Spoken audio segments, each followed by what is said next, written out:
صلی اللہ علی محمد صلی اللہ علیہ وسلم۔ اعوذ باللہ السمیع العلیم من الشیطان الرجیم، بسم اللہ الرحمن الرحیم، والصلاة والسلام علی رسولہ الکریم وآلہ وصحبہ وسلم۔ اما بعد، آج جو باب ہم پڑھیں گے کتاب الیدین کا، اس کا عنوان ہے المشی والرکوب الی العید، نماز عید کے لیے پیدل اور سوار ہو کر جانے کا بیان، والصلاۃ قبل الخطبۃ بغیر اذان ولا اقامہ، اور بغیر اذان اور اقامت کے نماز خطبہ سے پہلے ادا کرنے کا بیان۔ اس ضمن میں 3-4 حدیث ہیں، پہلے ہم یہ پڑھ لیں گے اور اس کے بعد انشاءاللہ ملا کے تو ان کی مختصر تشریح جو ہے وہ دیکھیں گے انشاءاللہ۔ تو اس عنوان سے یہ بات سمجھ آتی ہے کہ عید کی نماز کے لیے اذان بھی نہیں اور اقامت بھی نہیں، اگرچہ عید کی نماز جو ہے وہ نماز باجماعت ہے۔ اور دوسری بات یہ کہ ایک آدمی کو اختیار ہے کہ وہ عیدگاہ کی طرف پیدل جائے یا سوار ہو کر جائے، دونوں جائز ہیں۔ حدیث ہے 914، اور حضرت عن نافع عن عبداللہ بن عمر رضی اللہ تعالیٰ عنہ ان رسول اللہ صلی اللہ علیہ وسلم کان یصلی فی الاضحیٰ والفطر، کہ نبی کریم صلی اللہ علیہ وسلم عید الاضحیٰ اور عید الفطر کی نماز پڑھتے تھے، ثم یخطب بعد الصلاۃ، اور خطبہ نماز کے بعد دیتے تھے۔ اگلی حدیث ہے 915،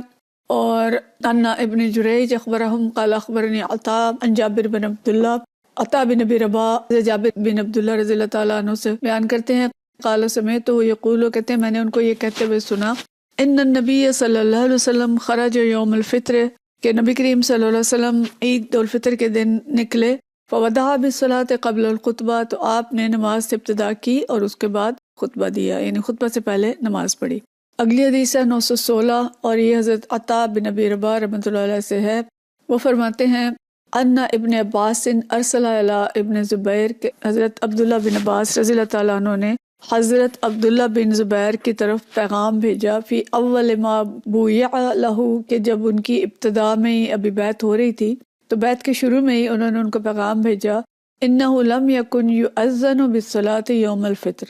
کہ عید الفطر کے دن نماز کے لیے اذان نہیں کہی جاتی تھی، انما الخطبۃ بعد الصلاۃ، اور خطبہ جو تھا وہ نماز کے بعد ہوتا تھا۔ یعنی یزید کی وفات کے بعد حضرت عبداللہ بن زبیر رضی اللہ تعالیٰ کے ہاتھ پہ لوگوں نے بیعت کی، اور حضرت عبداللہ بن زبیر کے ہاتھ پہ جب بیعت ہوئی تو اس وقت حضرت عبداللہ بن عباس نے ان کو جلدی پیغام بھیجا کہ عید الفطر کے دن نماز کے لیے اذان نہیں ہوتی تھی اور خطبہ بعد میں ہوتا تھا، نماز پہلے ہوتی تھی۔ تو یہ ہم پیچھے پڑھ چکے ہیں کہ مروان نے اس طریقے کو اختیار کیا تھا کہ خطبہ پہلے اور نماز بعد میں، تو حضرت ابن عباس نے اس کو درست کیا اور فرمایا کہ ایسا نہیں ہے، اور حضرت عبداللہ بن زبیر کو یاد کرایا کہ عید الفطر کے دن نماز کے لیے اذان نہیں ہوتی تھی، تو آپ اس سے پہلے اذان نہ کہیں، اور جو خطبہ ہوگا وہ عید کے نماز کے بعد ہوگا۔ ایک دوسرے کو صحابہ کرام رضوان اللہ اجمعین جو ہیں اس طرح سے یاد دہانی کرواتے تھے کہ جو کوئی خرابی کسی بادشاہ نے یا کسی شخص نے کی ہے تو اس کو درست کرا دیں۔ اگلی حدیث ہے 917،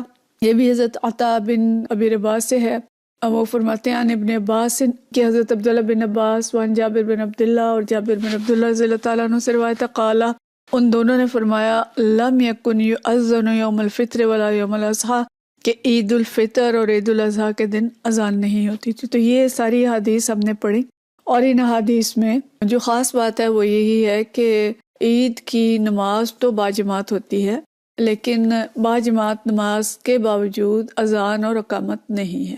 تو اگر اذان اور اقامت ہوتی تو یہ جو ساری حدیث ہیں ان کے اندر اس کا تذکرہ ہوتا۔ نماز عید کے موقع پر صرف 2 چیزیں ہیں، کہ عید کی نماز باجماعت اور پھر اس کے بعد خطبہ ہے، اور خطبے اور نماز باجماعت کے ما سوا اور کوئی چیز عیدگاہ کے میدان میں یعنی عبادات میں سے نہیں ہے، اذان اور اقامت بھی نہیں ہے۔ اب اس کی ضرورت کیوں پیش آئی؟ یہ ہم پیچھے پڑھ چکے ہیں کہ خلفائے بنو امیہ میں سے مروان نے اس طریقے کو اختیار کیا تھا، تو محدثین نے اور صحابہ کرام نے فوراً گرفت کی۔ پیچھے ہم نے یہ بھی حدیث پڑھی تھی کہ مروان جب خطبہ دینے کے لیے ممبر پہ چڑھ رہا تھا تو حضرت ابو سعید خدری رضی اللہ تعالیٰ عنہ نے اس کی قمیض پکڑ کے کھینچی تھی، کپڑا کھینچا تھا کہ اوپر نہ چڑھو، اور جو خطبہ ہے وہ نماز کے بعد ہوگا، لیکن وہ کپڑا چھڑا کے خطبہ دینے کے لیے اوپر چڑھ گیا۔ تو صحابہ کرام رضوان اللہ اجمعین ایسے موقعوں پہ خاموش نہیں رہتے تھے اور نصیحت کرتے تھے حکمرانوں کو بھی۔ تو بات ہم یہ کر رہے تھے کہ اتنی حدیث کی ضرورت اس لیے پیش آئی کہ انہوں نے سنت کو بدلنے کی کوشش کی تھی.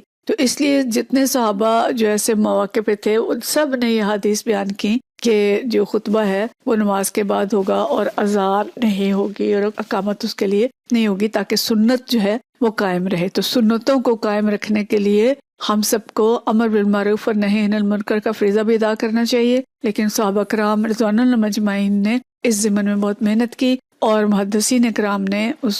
چیزوں کو بہت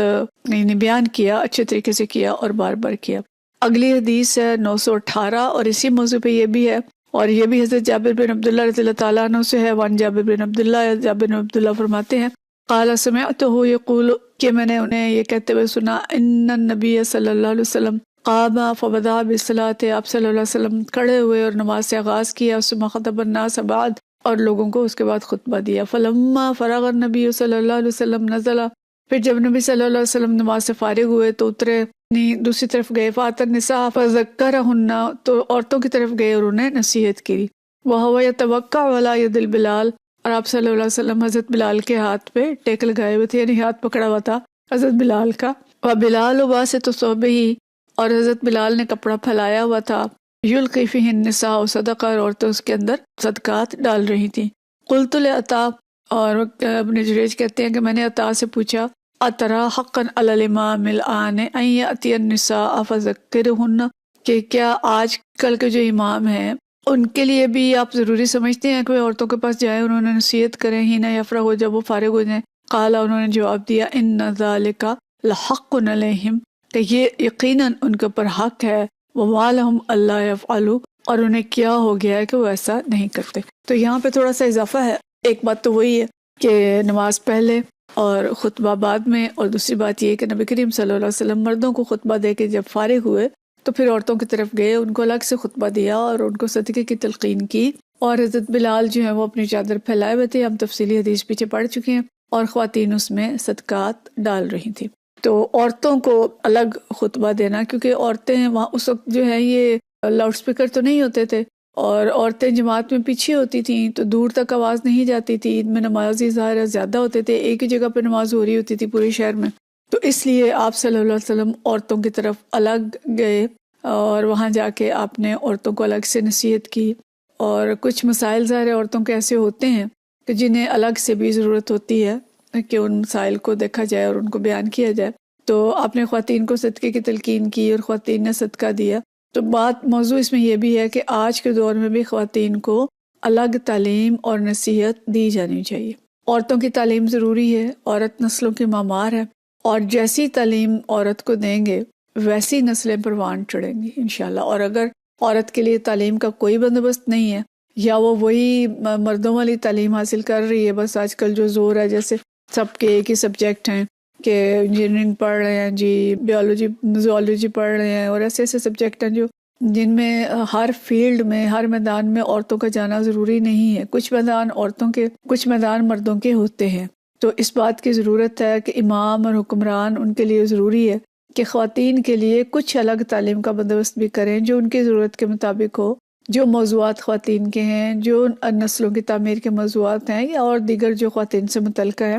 ان کے مطابق ان کی تعلیم کا بندوبست کیا جائے. اور نصاب کے اندر کچھ نہ کچھ فرق ہونا چاہیے، یعنی کچھ چیزیں تو مشترک ہوں گی، ظاہر وہ بنیادی تعلیمات جو ہوں گی وہ سب کے لیے ایک جیسی ہوں گی، اور کچھ مخصوص ہوں گی، کچھ مردوں کے لیے مخصوص ہوں گی اور کچھ خواتین کے لیے مخصوص ہوں گی. تو حکومت کی ذمہ داری یہ بنتی ہے اور امام الوقت کی ذمہ داری بنتی ہے کہ مردوں کی مخصوص تعلیم ان کو دی جائے اور عورتوں کی مخصوص تعلیم ان کو دی جائے ابتدائی مشترکہ تعلیم کے بعد، اور ان کو اپنے اپنے میدان کے اندر جس چیز کی ضرورت ہے ان کو وہ سمجھایا جائے. تو نبی کریم صلی اللہ علیہ وسلم کی یہ سنت ہمیں خطبہ عید میں ملتی ہے، تو اسی کو حکومتوں کو اور امام وقت ہو اس کو اس کی پیروی کرنی چاہیے. وآخر دعوانا ان الحمد للہ رب العالمین.